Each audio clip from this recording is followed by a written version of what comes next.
Assalamualaikum warahmatullahi wabarakatuh. Nama saya Lucy Wulandari. Saya dari kelompok 3, ada pun anggota lain yaitu Dea Sania, Andriati Kusumaningrum, dan Tirta Nugraha. Di sini kami akan menjelaskan tentang bank dan manajemen risiko. Yang pertama, saya akan menjelaskan mengenai latar belakang penerapan manajemen risiko, yaitu bank dituntut untuk mampu menjalankan kegiatan operasionalnya secara hati-hati. Mengingat peran bank dalam perekonomian suatu negara sangatlah sentral. Untuk dapat mengelola bank secara baik, pihak manajemen perlu mengetahui, memahami, dan melaksanakan manajemen risiko. Penerapan manajemen risiko akan memberi manfaat baik kepada perbankan, masyarakat, maupun otoritas pengawasan bank. Yang kedua yaitu tentang manajemen resiko, yaitu definisinya menurut Bank Indonesia, risiko adalah potensi kerugian akibat terjadinya peristiwa tertentu. Risiko dalam perbankan merupakan suatu kejadian potensial baik yang dapat diperkirakan maupun yang tidak dapat diperkirakan, yang berdampak pada pendapatan dan pemodalan bank. Untuk dapat menerapkan proses manajemen risiko, bank harus mampu mengidentifikasi risiko dan memahami seluruh risiko yang ada, termasuk dari risiko yang bersumber dari cabang-cabang dan perusahaan anak. Untuk yang selanjutnya yaitu ada jenis-jenis risiko. Di sini yang pertama yaitu ada risiko kredit, yang kedua risiko likuiditas, yang ketiga ada risiko kepatuhan, yang keempat ada risiko strategi, yang kelima ada risiko pasar, yang keenam ada risiko operasional, yang ketujuh ada risiko hukum, dan kedelapan yaitu ada risiko reputasi. Selanjutnya akan dijelaskan oleh teman saya yaitu Dea Sania. Terima kasih. Selanjutnya saya akan menjelaskan tentang jenis-jenis risiko. Yang pertama, risiko kredit adalah risiko akibat kegagalan debitur dan pihak lain dalam memenuhi kewajiban kepada bank. Kedua, risiko pasar adalah risiko pada posisi neraca dan rekening administratif termasuk transaksi derivatif akibat perubahan secara keseluruhan dari kondisi pasar termasuk perubahan risiko, perubahan harga option. Yang ketiga, risiko likuiditas adalah risiko akibat ketidakmampuan bank untuk memenuhi kewajiban yang jatuh tempo dari sumber pendanaan arus kas dan dari riset liquid berkualitas tinggi yang dapat digunakan tanpa mengganggu aktivitas dan kondisi keuangan bank. Yang keempat, risiko operasional. Risiko akibat ketidakcukupan dan tidak berfungsinya proses internal, kesalahan manusia, kegagalan sistem, dan adanya kejadian-kejadian eksternal yang mempengaruhi operasional bank. Yang kelima, risiko hukum adalah risiko akibat tuntunan hukum atau kelemahan aspek yuridis.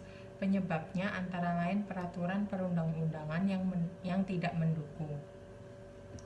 Risiko reputasi adalah akibat menurunnya tingkat kepercayaan stakeholder yang bersumber dari perspektif negatif terhadap bank.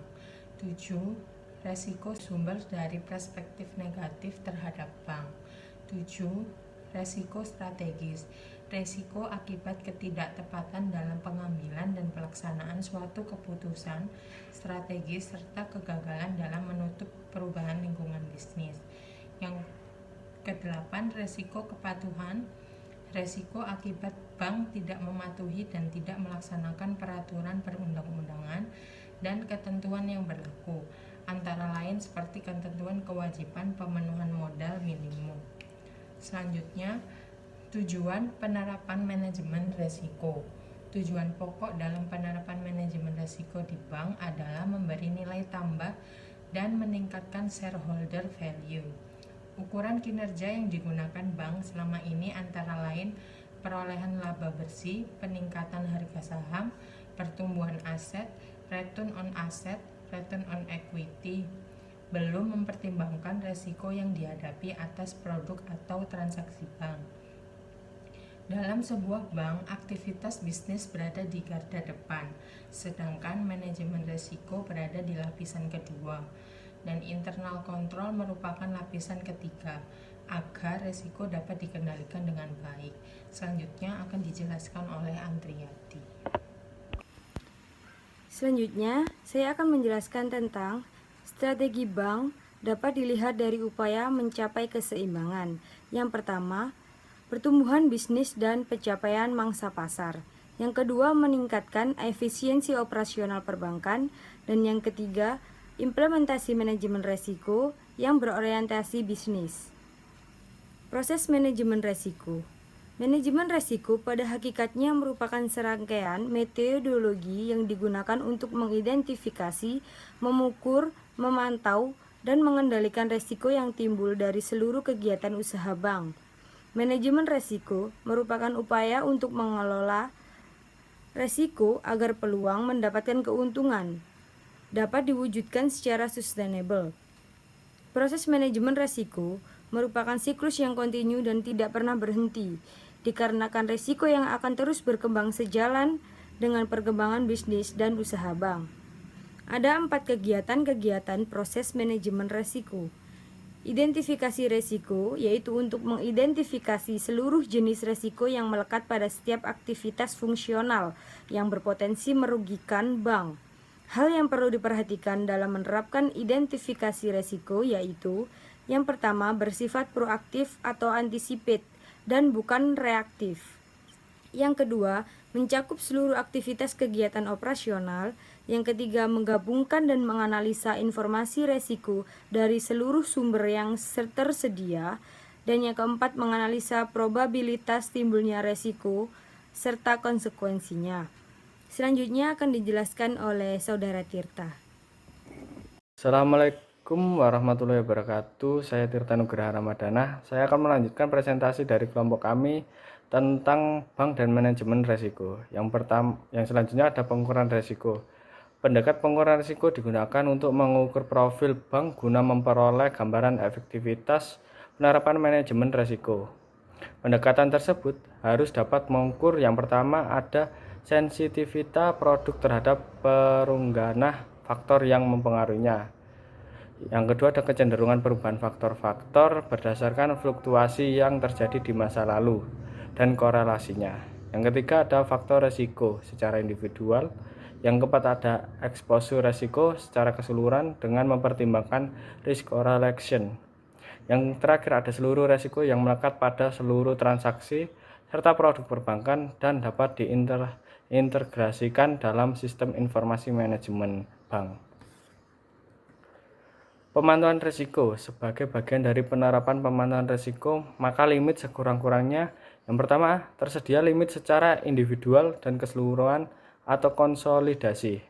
Yang kedua, memperhatikan kemampuan modal bank untuk dapat menyerap eksposur, risiko atau kerugian yang timbul. Yang ketiga, mempertimbangkan pengalaman kerugian di masa lalu dan kemampuan sumber daya manusia. Untuk yang keempat, memastikan bahwa posisi yang melampaui limit yang telah ditetapkan mendapat perhatian satuan kerja manajemen risiko dan direksi. Dalam hal terjadi pemantauan limit, maka bank harus segera melakukan penyesuaian dan mengantisipasi pelampauan tersebut sehingga tidak mempengaruhi jumlah alokasi modal atas risiko yang telah ditetapkan sebelumnya. Untuk pengendalian risiko, pelaksanaan proses pengendalian risiko harus digunakan bank untuk mengelola risiko tertentu, terutama yang dapat membahayakan kelangsungan usaha bank. Pengendalian risiko dapat dilakukan bank dengan cara hedging dan metode mitigasi risiko lainnya seperti penerbitan garansi, sekuritas aset dan kredit derivatif, serta penambahan modal bank untuk menyerap potensi kerugian. Terima kasih, demikian presentasi dari kelompok kami. Mohon maaf bila ada salah-salah kata. Wassalamualaikum warahmatullahi wabarakatuh.